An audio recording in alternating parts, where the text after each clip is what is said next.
Bristol Community College, Mathematics with Dan Avedikian, Math 011, Arithmetic, Section 3.6, Problem 1. This is Section 3.6, Problem 1. It says write the number as a decimal, and we have 1/2, so convert that to a decimal. A lot of people remember off the top of their head that it's equivalent to 0.5, but let's see why it's 0.5. So when you have the number written as a fraction, you write it as a division, so you'll have a division problem like this. The numerator goes under the division symbol, so it would be called the dividend, not that you need to know. And the denominator goes in front of the division symbol. It's called a divisor. Again, you don't really need to know that. So now you try to divide 2 into 1. Well, 1's not big enough.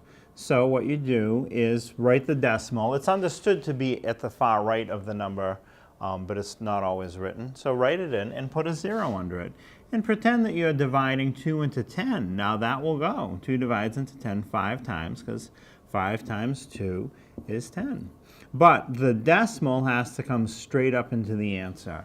So that's why 1/2 is equivalent to 0.5. So some people are happy to just write it as 0.5. Others prefer to write it as 0.5.